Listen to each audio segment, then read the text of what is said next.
मुंशी प्रेमचंद की कहानियां। मुंशी प्रेमचंद की कहानी, स्त्री और पुरुष।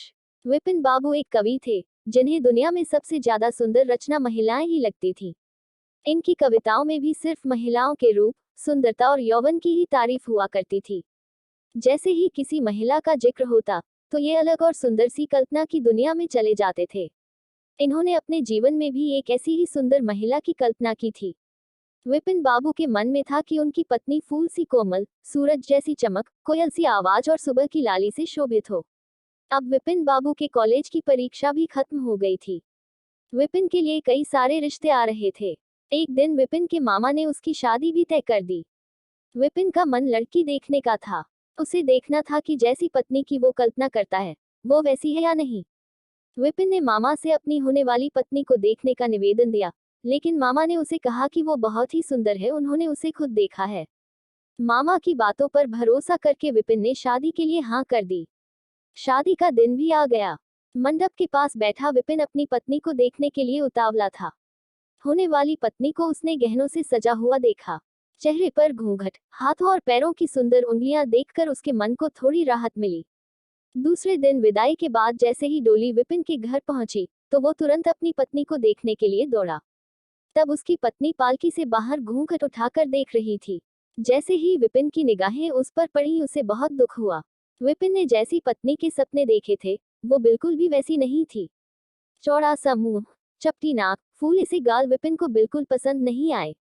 रंग भले ही उजला था, लेकिन उसके अलावा विपिन के सपनों की दुल्हन से वो एकदम अलग थी।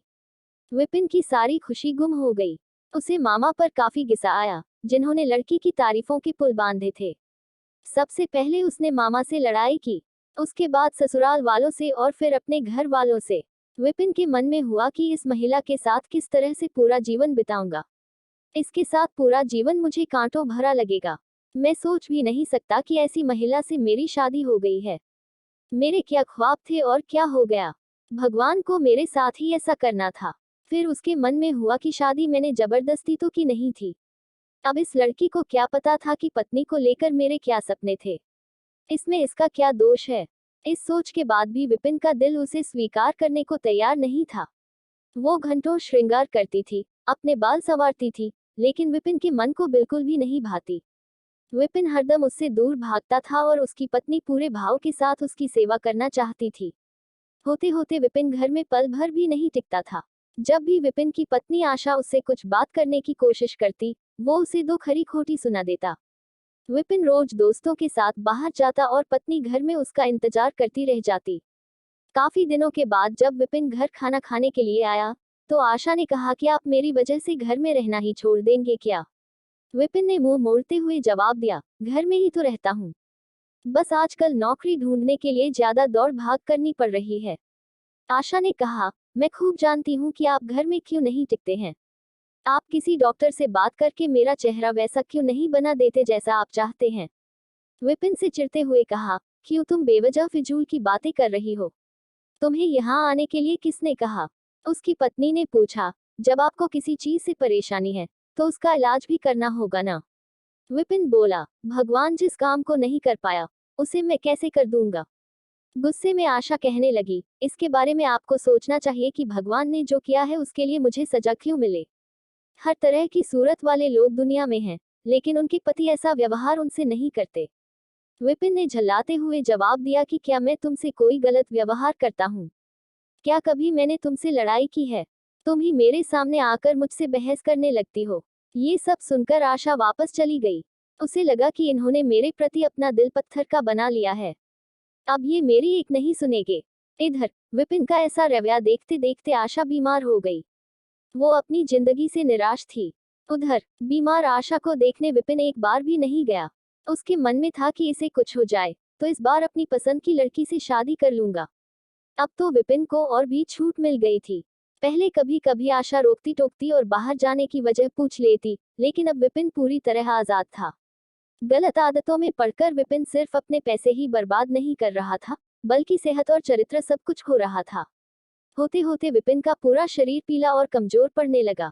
शरीर में सिर्फ हड्डियां ही नजर आ रही थीं और आंखों के आसपास काले घेरे व गड्ढे पड़ गए थे।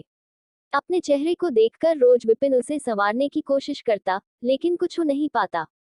एक दिन महीनों से बीमार पड़ी आशा बरामदे के पास चारपाई पर लेटी थी। उसने विपिन को काफी समय से नहीं देखा था, इसलिए किसी से विपिन को बुलावा भेजा। आशा के मन में था कि बुलावा तो भेज दिया है, लेकिन वो आएंगे नहीं। आशा का बुलावा मिलने पर आज विपिन पहले की तरह झल्लाया नहीं। वो बिना संकोच किए आज आशा के पास जाकर खड़ा हो गया। जैसे ही आशा ने उसे देखा तो हैरान हो गई।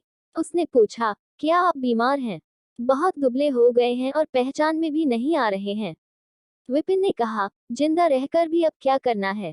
आशा ने नाराज होते हुए विपिन का हाथ पकड़कर चारपाई पर बैठा दिया और बोली, दवाई क्यों नहीं करते? आज आशा के इस तरह उसे खींचने पर विपिन नाराज नहीं हुआ। उसके व्यवहार में वो कड़वाहट नहीं थी। उसका गुस्सा जैसे पिघल गया था। चारपाई में बैठते ही विपिन ने जवाब दिया, अब दवाई से मेरा कुछ नहीं होगा। मौत ही मुझे अपने साथ लेकर जाएगी। मैं ऐसा तुम्हें दुख देने के लिए नहीं कह रहा हूँ। मैं भयंकर रोग से ग्रस्त हूँ और अब मैं बच नहीं सकता। इतना कहते ही विपिन चारपाई पर बेहोश होकर गिर गया। उसका पूरा शरीर कांपने लगा और पसीना पसीना हो गया। विपिन की ये हालत देखकर महीनों से बीमार पड़ी आशा झट से बिस्तर से उठ गई। वो पानी लाकर विपिन के चेहरे पर मारने लगी, लेकिन उसे होश नहीं आया। शाम तक विपिन का मुंह टेढ़ा हो गया और शरीर में कोई हरकत नहीं थी।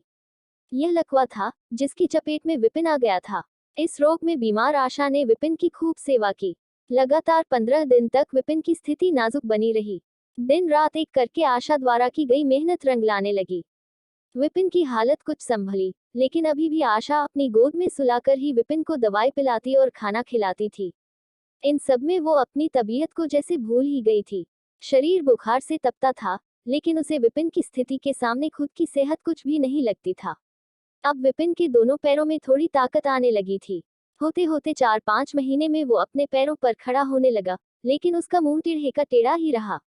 उसके चेहरे पर पहले जैसी रौनक भी नहीं रही। एक दिन अपना चेहरा शीशे में देखने के बाद विपिन ने कहा कि मुझे भगवान ने अपने किए की सजा दी है।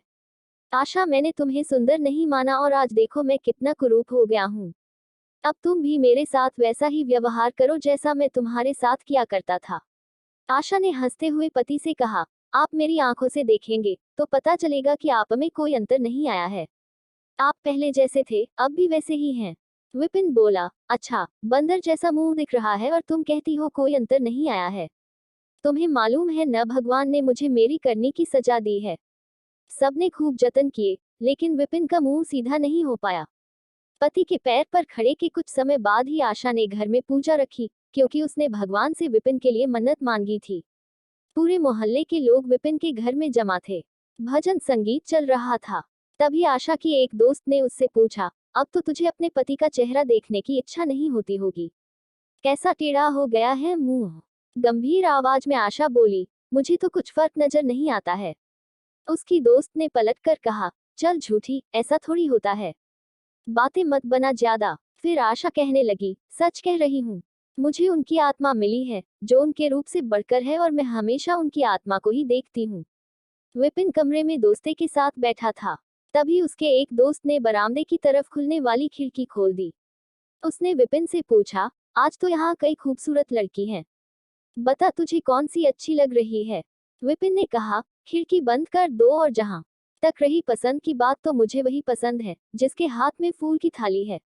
दोस्त ने पूछा, तेरे चेहरे के साथ पसंद भी खराब हो गई है क्या? मुझे तो वो दूसरों से कम खूबसूरत लगती है। विपिन बोला, मैं उसकी आत्मा को देख रहा हूँ, वो हर किसी की सूरत से ज्यादा सुंदर है। तब उसने पूछा, अच्छा, यही तुम्हारी पत्नी है क्या? विपिन ने कहा, हाँ बिल्कुल, यही वो देवी तुल्य महिला है।